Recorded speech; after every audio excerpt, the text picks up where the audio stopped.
It is a big weekend in the sports world. Game 5 of the NBA Finals tonight. The UFC fight at the White House tomorrow. The Stanley Cup Finals are in full swing.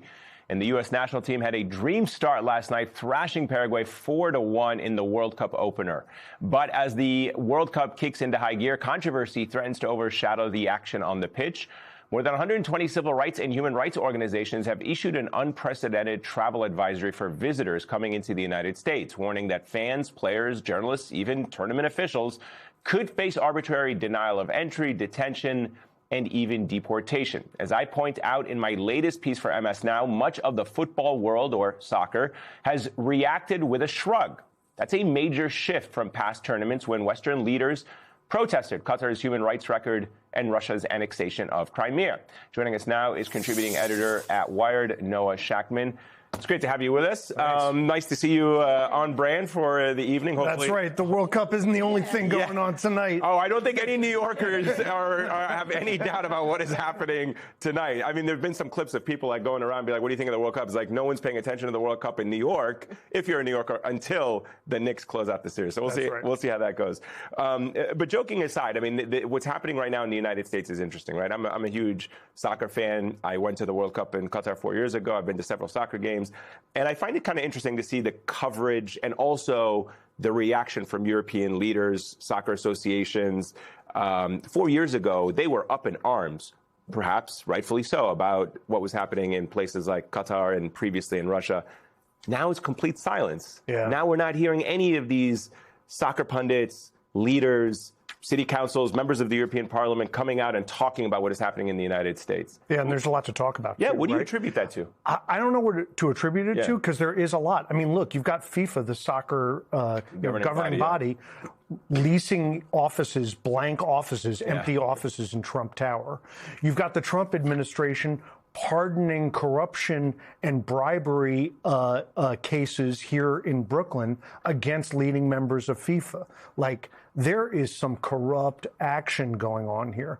And that's before we get into like how high the ticket prices are, how much localities are being asked to contribute to this. It's kind of a mess. And I expect that as the tournament goes on, there's going to be more and more discussion. It also doesn't even get to the fact that some of these games are going to take place like right down the road from detention centers, where there have been these massive protests, where there have been families and kids coming forward with serious allegations of how they're being treated.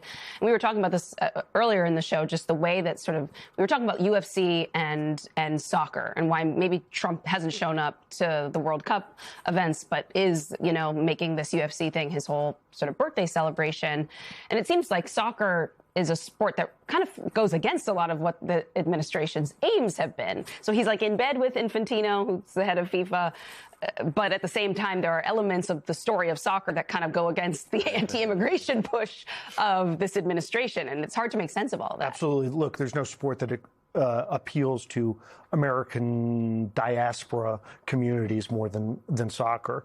And so, what we've got to really hope for, right, is not just that these stadiums aren't near ICE facilities, but that ICE doesn't start to crack down during these events. That would be terrible. So, yeah, it seems like he's trying to welcome in the bosses, the billionaires, but the actual soccer fans, he seems to be completely opposed. Well, that's actually what Eamon wrote in a column in MS Now. You wrote, this World Cup is increasingly becoming a tournament for the wealthy, the vetted, the approved, and the politically safe.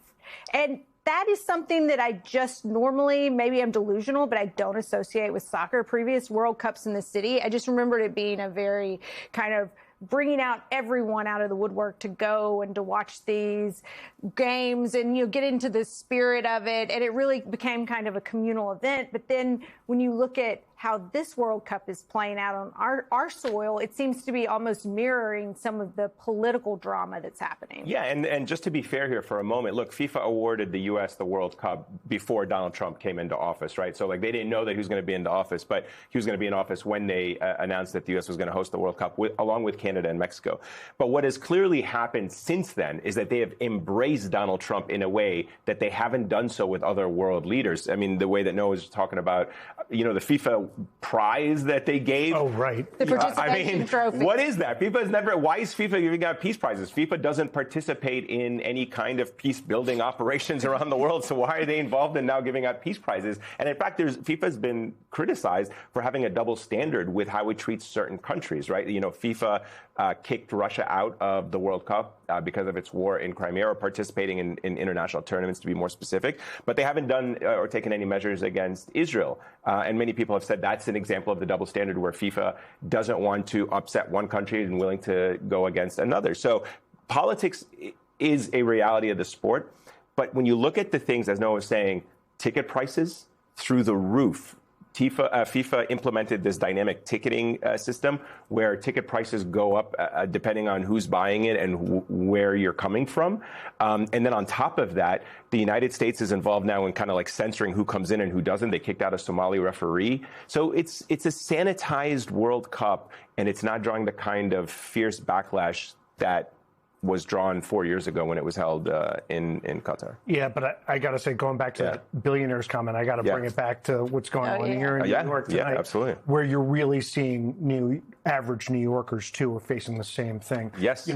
I've got friends that had to fly to San Antonio to see a game. Yeah. The prices are through the roof, and Trump and his billionaire buddies were being catered to, especially in Game 3. Yeah. Fans had to wait hours and hours and hours just to get canceling watch parties. James Dolan, there was like a big drama between him and the mayor and the police commissioner about whether or not they can have watch parties outside of the city. Right. Or outside the stadium. Well, isn't there enough of a surveillance state, though, at Madison Square Garden that why were the additional security measures even necessary? Because you've written about this. Yeah, I did. And it sort of puts to lie what these surveillance measures, which are extensive, they're really intrusive at Madison Square Garden. It puts to lie to what they were all about. They said it was all about security. They said it was all about terrorism. But if this was such an iron wall for security, then would you need to put up literal fences around Madison Square Garden to protect the place?